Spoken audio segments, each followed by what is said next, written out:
Hey, Rich, today we're sitting down with Daniel Martinez, the co-founder of Hivemind and also a land real estate investor that I was fascinated to hear that he believes that land may be the best asset class for ROI that exists out there. He went straight from truck driver to entrepreneur to real estate owner, and the way he broke down what he did in real estate, I have a feeling there may be a couple people being in touch with Daniel after they listen to this podcast.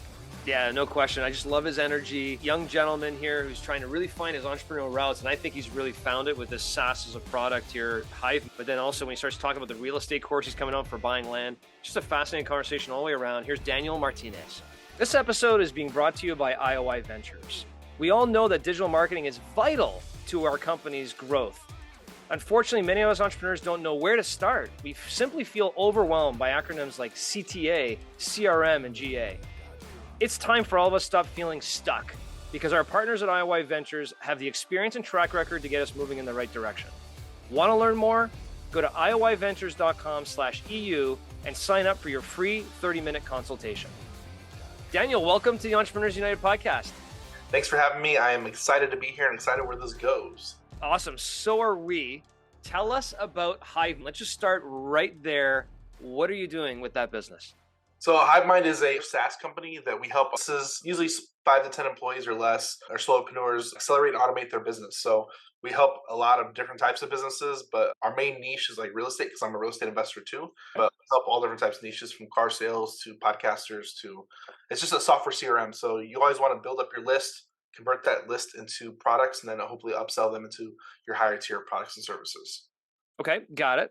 So you're in real estate. We'll dive a little bit into that a little bit more in a second. But so Hivemind is a software as a service that you can use to help manage your database. Is that basically the gist of it? It does a lot. So most small businesses, they use an average of 27 different systems just to coordinate their business. So this kind of combines systems that communicate with each other. That way you can be more effective and more efficient.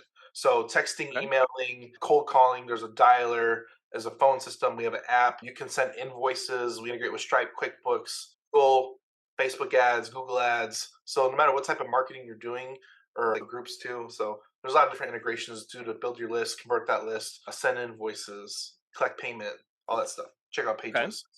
Wow. And is this in and of itself the one login? Like you log into Hivemind and you have access to all these things? Or is it a connector between multiple CRMs to provide you with that ability? No, this is all in one system. That's the beauty about it. So like most people that use like text marketing, they only have one system that does text marketing and that's it. This you have like a dashboard. I can text, I can call, you can see your voicemail, that call recording. So you have all these different type of contact points Okay. that could be automated or you might have done it manually, but it all shows up in one flow on your phone or your desktop. Okay, got it. So we got the gist of your business. Maybe we'll dive a little bit deeper into exactly what it does and how maybe some of our users could use the platform themselves. But before we Sure. go there, why? It was a pain point for myself. So anybody that starts a business, you struggle with, and for me, it was real estate because we were doing real estate leads. So you have to make a lot of contacts to convert sales, and you have to follow up. Follow up is like the king of sales. If you're not following up with your clients, you're really not going to be more effective and efficient when you're doing your outreach in general. So like it takes 7 to 12 contacts to convert that sale. If you're not following up, you're losing all your pipeline. Got it. So you were a real estate investor yourself. You were trying to find tools that could help you with this. And you're like, you know what? I'm just going to create the tool. 100%. And that's where we offer it. And like we offer it to our people in our niche and other niches like ours, but it's just helping people get organized because in a system, especially in the technology space we're in now, there's a lot more tools available that weren't available 10 years ago or 15 years ago. So Okay. makes entrepreneur, I think right now is like the best time to be an entrepreneur because there's so much tools out there to make Oh my things. gosh. No doubt. So help me understand this just for a second. How long has Hivemind been around? We just hit 2 years. Okay. 2 years.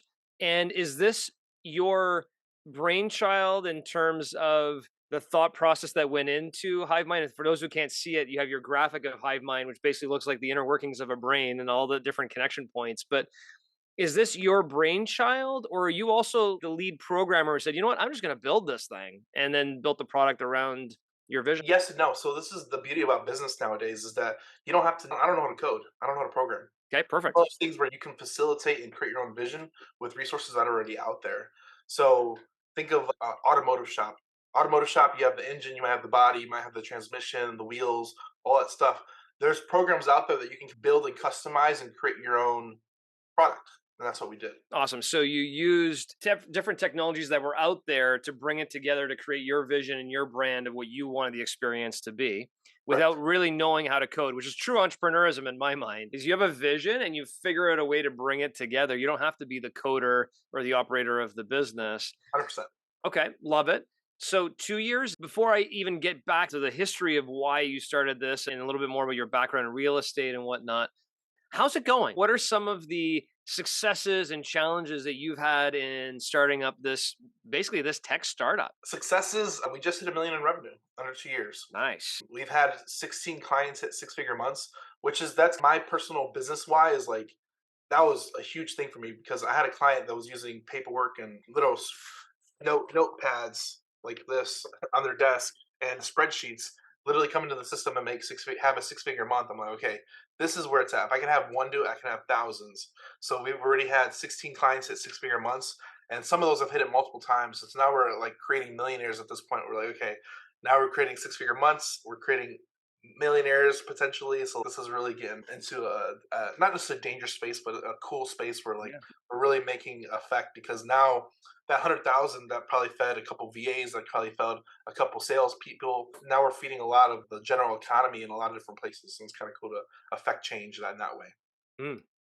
And the follow-up part of the question was, what are some challenges you've come across? What are some obstacles you're up against here?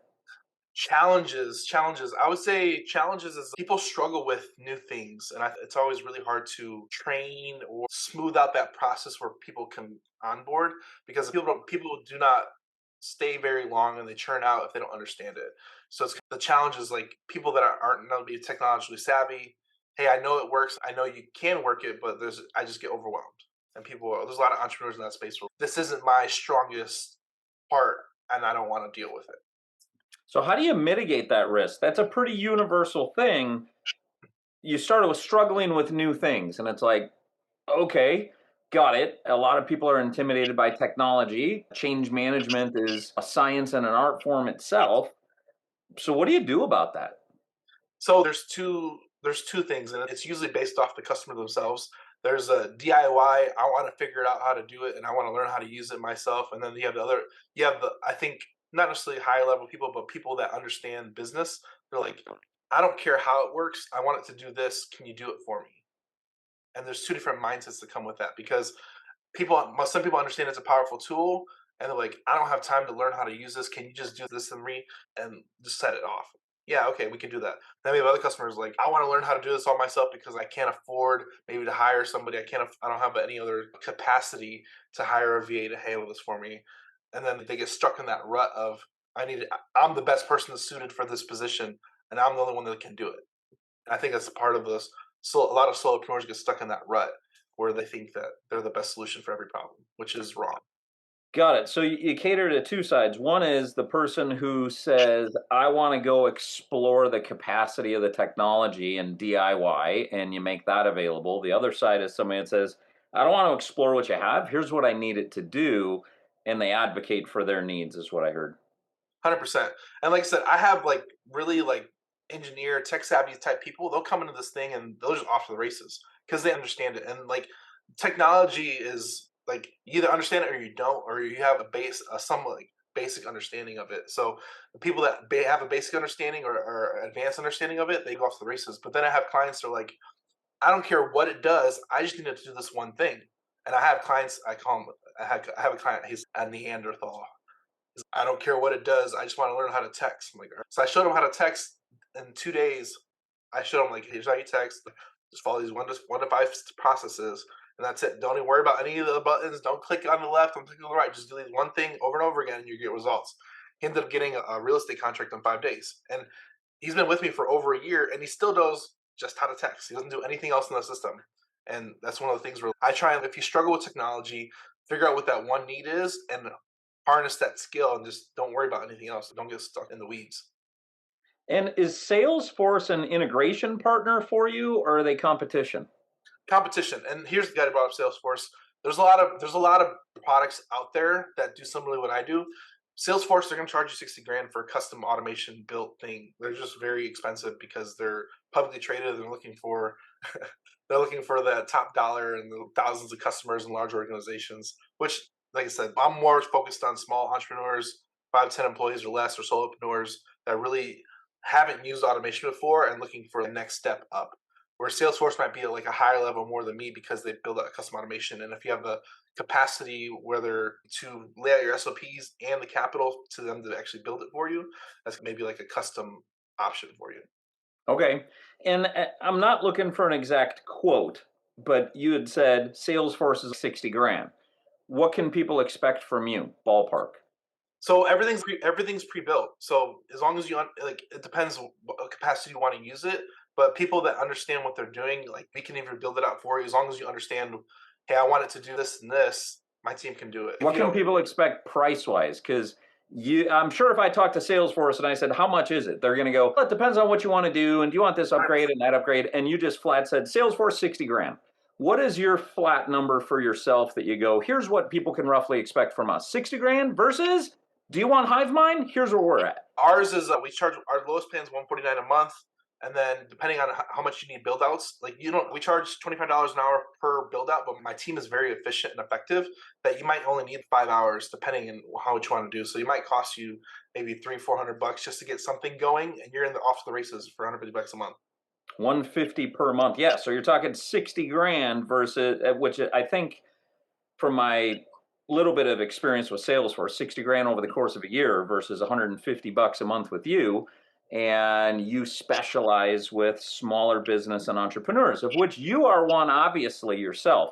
When 100%. you say you don't know code, and this scratches an itch that you had, that is impressive. And I'd love to hear a little bit about your entrepreneurial past, because this cannot be your first experience with being an entrepreneur for you to be able to do that and not code yourself. How have you been brought up as an entrepreneur, and what is your experience? I used to be a truck driver. I like bringing that up because my dad was a construction worker for 30 years. He worked all over the state of Illinois. And my dad just told me, like, do better than me, because my dad was actually an immigrant. He immigrated when he was like 19 years old from Mexico. He said, do better than me. My dad had like third grade education because he had to work after third grade. He had to get a job. So it was one of those things where he wanted us to accelerate and do better than him. And then I'm a millennial, I'm 30 years old. I grew up and saw both sides of it, where people older than me, they struggle with technology a little bit. I saw it transition from, I remember my brother typing out term papers on a typewriter. And then me, when I got to that age, we had laptops. So I saw the transition happen. Whereas people younger than me, what was it, Gen Zs, I believe, or I can't remember, the people younger than me, like 2000 and people born 2000 and older, like all they know is technology. They haven't seen the analog stuff that was back then. So I feel like I have an advantage because I saw the transition. It literally happened in my time frame where I saw things happen. And when I started truck driving, I actually used to forklift operate too as well. So the company I was working for, they're like, hey, we'll pay you more if you truck drive, if you have a clean record. Okay, let me do that. It was just the next step up to make more money. And then it was funny because my truck driver trainer, he's, what are you doing here? I'm like, I'm here to truck drive. He's like, you don't belong here. I was like, what do you mean I don't belong here? He's like, you don't belong here. I'm like, all right. And that was one of the things early on, because like I always excelled at school, but school was boring for me because it wasn't up to my level of education, like self-education, that like school was boring for me. So when I went to forklifting and truck driving, it was very easy for me, where people might struggle to get that through that. It was very easy for me. And then since I wanted to do entrepreneurship, I started a trucking company because I'm like, I already have a CDL. I know trucking. I know how to drive. If anything, I can drive worst case scenario. So I started a trucking company. I ran that for 2 years, and that did not pan out very well. And I pivoted into real estate after that. And then software came about a year after that. Talk to me about what you're both the best in the world at, and what are you terrible at that you know you're never going to get good at it, but you need somebody in your business who is. So let's start with the positive side. What do you go, you know what, when you get into business or you work with a company that I'm part of and you work with me, here's what you're going to get. Here's a deal. I'm excellent at this, and you can expect I'm not great at that. What are those things? I think my superpower is I am a perfect blend between tech savvy and not tech savvy. So I can communicate with the people that don't understand. I'm like, hey, I get it, and I can relate in a certain way. Whereas engineer type tech savvy, they just talk over people's heads. So I think I'm a perfect blend in between that, and I think that's my superpower. Is like I can relay information simpler without confusing anybody. Makes sense. And what have you realized in your career that you're just not good at? And you're not going to try to invest in getting better at it. You submit, you're going to find people who are, and the answer can't be coding. It can be Ah, coding, dang John. it. I was going to say coding. I was going to say, Rich, I already know the answer. What I want to hear is something around entrepreneurship, something around running a business that can be universal. That you go, you know what, at a universal level in any business I get into, I've realized I'm terrible at this, but somebody needs to be good at it. It's just not me. My first sales I did in real estate, I actually did all through email. I got my first sale through email. Never talked to the seller, never talked to the buyer. It was all DMs and emails. And it was one of those things where I was afraid to get on the phone. And that's what my partner's really great at. He's great at sales and he's really bad at technology. So it was one of those things where we had a cohesive agreement. It You is know, interesting. I got to ask John before you jump in. He said he gets that vibe from us. Who's the sales guy between the two of us, and who's the tech guy? I'm going to say you're the sales and he's the tech. Love it. You know what's interesting is when I hear your story and you talk about, I'm not really the sales guy, but you are sales. Everything Hivemind is sales. CRM is sales, the texting and the communication. I think what you're really saying, and maybe it's part of also the generational component that you were talking about the different generations and whatnot, is that I think that if my kids are ever going to be good sales, they're going to be really good with their iPhones, with the text messages, with the digital marketing, with the social, with the just a different sales environment today where you can execute sales at a distance without ever meeting somebody, taking them out to dinner and schmoozing them and whatever it may be. It's the constant touches, communication. Do you agree that things have changed and sales in general is now a new game? Dan, you said something that I want to double click on because a lot of entrepreneurial success is found through trial and error. I'm a truck driver. Maybe not for me, but maybe I'm going to own my own truck company. Maybe that truck company is not for me. That didn't quite work out. Let me go into real estate, right? And oh, by the way, there's real estate. Here's another opportunity. And kind of when one door closes, another door opens kind of situation. You said something about the truck company that didn't really work out. And if I'm listening to this conversation, I'm like, hey, John and Rich, you better ask them what happened there. What was the learning in that truck company that just didn't work out that led you to this other area? That's a great question. And I like bringing it up. It's one of those things where like you have to, as you as an entrepreneur, you have to pivot. And if things, it was one of my first business events to understand the numbers behind it, what it actually take to run a business and all the different parts that comes with business because I was an employee for my whole adult life. But it's one of those things that you don't understand the underlying costs that you don't actually know are there until you're starting it. So my profit margin was smaller than I thought, and expenses just blew over me on my head. And it happens. Mhm. Small businesses, they have too much overhead with not enough income, and you just go under. Okay. So you had too much expenses, not enough revenue. Income. Yep. You're not the sales guy necessarily. Did you start this business on your own or with somebody else? No, it was by myself. Okay. And the reason why I do not like trucking is because you have a cap of what you can make because if you only have one truck, you can only move one load at a time. There was a pivot shift that happened where digital products and digital services have infinite scalability, which Sure. is real estate, which is software, which is data, which is all the stuff I do now. They have infinite scalability and I can sell it multiple times without having to manufacture or deliver that load to make money. Gotcha. Okay. So one of your learnings was that, right? The scalability of what you can build or not build. Another learning may be there. Look, I really need to understand the underlying costs and numbers of a business before I get into it. And you decided, you know what, this isn't for me. So you go into real estate. What kind of real estate did you go into? I was doing real estate while I was in the trucking business because I saw the fire happening in trucking and I was trying to pivot. And this is where I think entrepreneurship comes like if you survive long enough, you'll get there. And I think a lot of entrepreneurs that they pivot and have to go back to a job is just they don't survive. And not saying and you going back to a job is you quitting or failing. And failing, I think, is definitely a stepping stone to get you where you want to go. It's just starting back up again. A lot of people get punched in the face and they just get knocked down and never get up again. And I think one of the cool things about entrepreneurship is if you get punched, you get hit hard, there's some pain points. You either take it on the chin and keep moving, or it knocks you down. And I think surviving is the whole point of that entrepreneurship journey. I know I put everything into trucking, and it still didn't work out. I don't have any regrets over that. It was a learning lesson, Okay. and like I said, it pushed me through to what I do now, which is one of those things where really have to pivot and push yourself to do and accelerate and create something. So it actually took me 7 months to get my first real estate deal. Eventually got my first deal on the land and went straight into land investing 100%. I'd like to learn just a little bit more about this. Would you define wholesale investing in real estate? I still do it as a version, but I try and buy whatever I can. But I'm always trying to wholesale if I can. So wholesaling, for everybody here, it's like the entry point into real estate. Once you start learning about real estate in general, wholesaling is just finding a property at such a good discount that you can sell it to another investor for profit without ever closing on the property. So if you find $100,000 worth of property, usually we're trying to get that. It might need $20,000 of repairs. We might try and get that for 30,000. Sell it to an investor who's actually going to remodel it and flip it for 40,000, make 10 grand, and he does the remodel. Gotcha. So it's actually sales acquisitions for investors and flippers. Okay.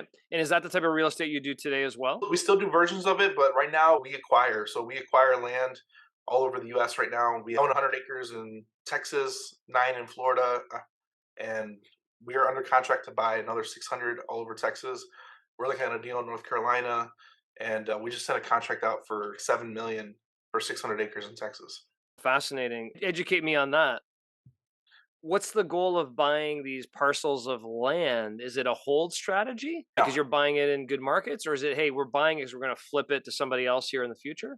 So that's a great question. Our whole strategy is we provide inventory to the marketplace.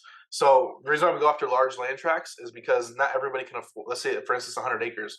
So we'll buy 100 acres, we'll subdivide that into 10-acre parcels. Now we have 10 buyers that will sell that and flip that to. But when you actually subdivide and cut that down into adjustable amounts, you can actually raise the price.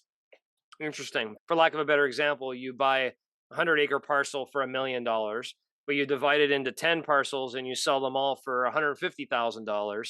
And now you generated 1.5 on a $1 million property. Correct. That's it.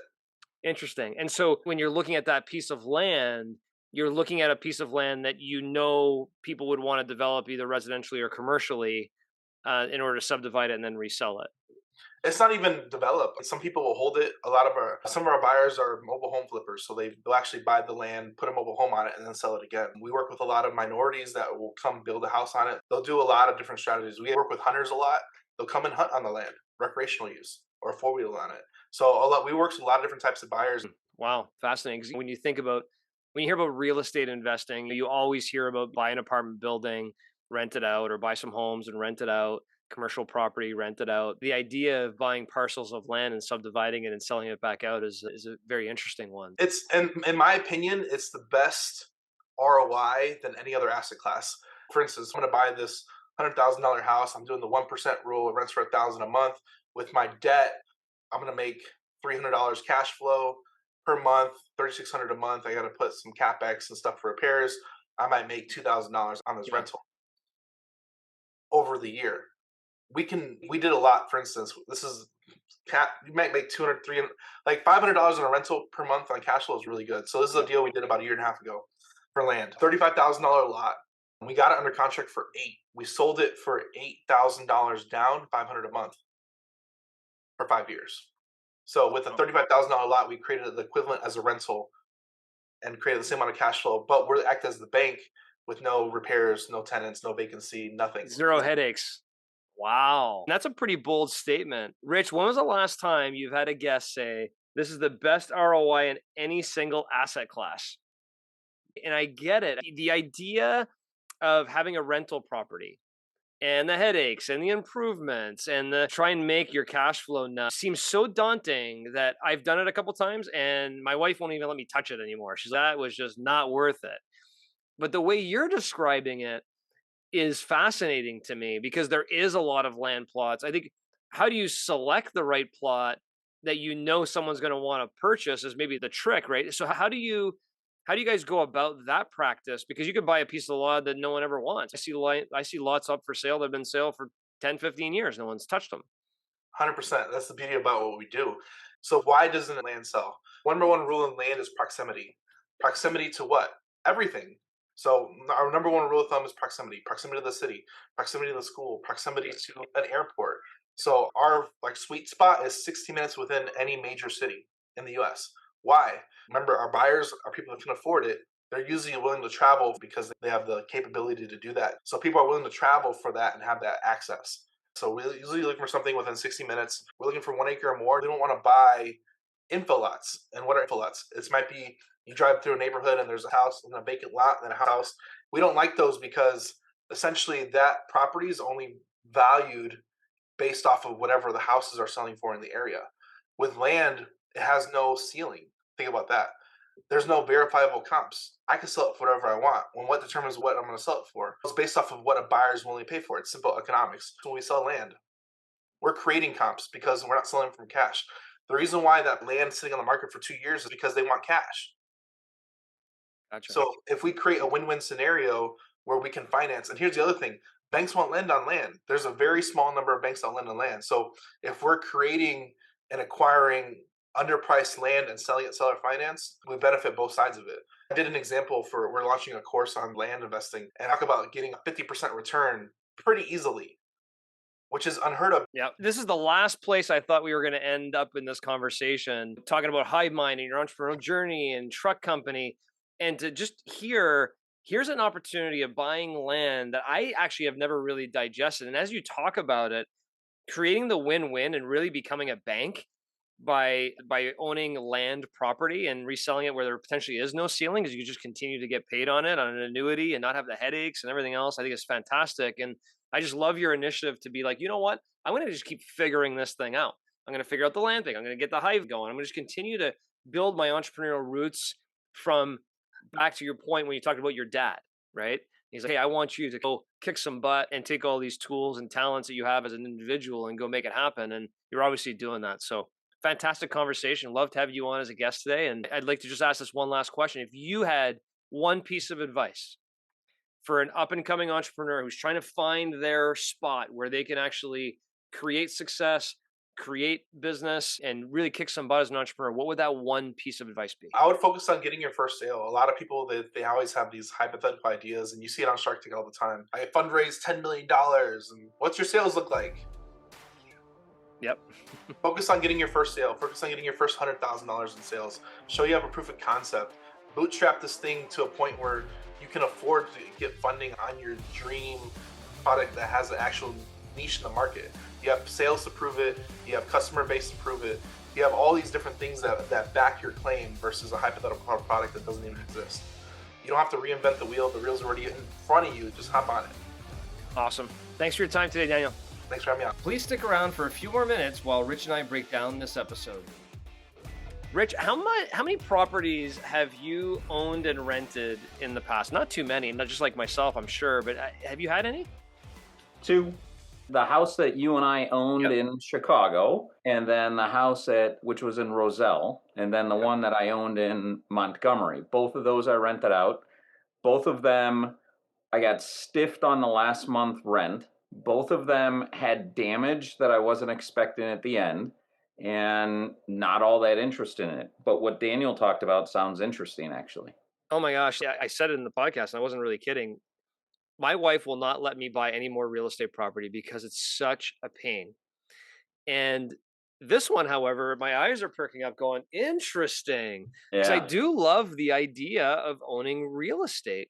But what Daniel's talking about is a whole different way of owning real estate where the headache level comes all the way down. And there is a way, if done properly, that you can actually finance others buying this property for you, but it also creates an annuity. You can structure almost seller notes where you just you keep getting paid over time. And I just love that idea. I can't wait to see what his course comes out. But you also have a young entrepreneur here who has been navigating his way to find out where he wants to go. He could have just stopped or saying, you know what, I found this land investing thing. I'm just going to stay here because I'm pretty good at this and I know what's going on. But then he goes and starts Hivemind, a technology software as a service CRM, without really doing any coding. Where he's not even comfortable in the space of the very product or service which is being sold. Yeah, exactly. So I just love the fact that he continues to find his entrepreneurial journey in terms of what he can be the best in the world at. And he did say, look, my superpower is this. And knowing your superpower, we've talked about this before, is very important. My superpower is I understand technology, but I can also speak technology to those that aren't tech savvy. And that's a pretty strong tool specifically for what he's trying to create, is this kind of CRM mechanism for real estate and other small businesses. And it also speaks to how he's solving what his big challenge is, which is people struggling with new things. I can only imagine what a fit is. He goes, our biggest challenge is people struggle with new things.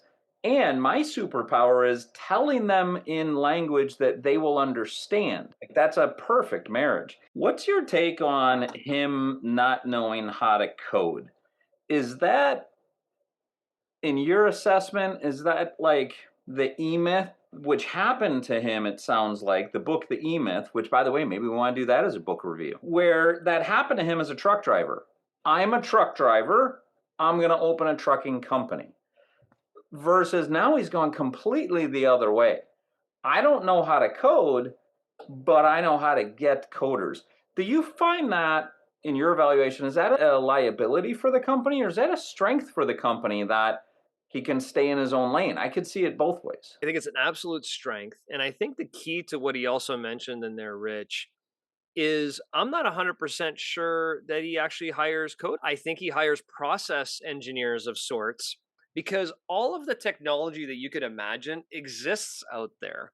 It's a matter of bringing it in together to work together in a process or sales function that you're looking to operate. And I think that's what Hivemind really does. The amount of artificial intelligence that exists out there, and SMS technologies and email marketing technologies, you can basically grab some of these technologies and put them together in a certain process that works for your clients and market that as a service. And I believe that's what Hivemind is doing. So I don't think they're recreating from scratch an SMS technology that's proprietary to them. I think they're grabbing all these technologies that exist out there and putting them together, which is absolutely the right way to go today, because why reinvent the wheel? Well, I'll tell you one thing, from hearing his story, from truck driver to owning a trucking company, it didn't work out. He's going to pivot. He created Hive. He's getting into real estate. If I could invest in anything, I'd invest in Daniel. I think he's got a real future ahead of him. I think he's going to get into more things, not just real estate, and he's going to continue to hit winners like he did with Hive. If we could take stock in somebody, I'd take it in Daniel right now. Let's go buy some land.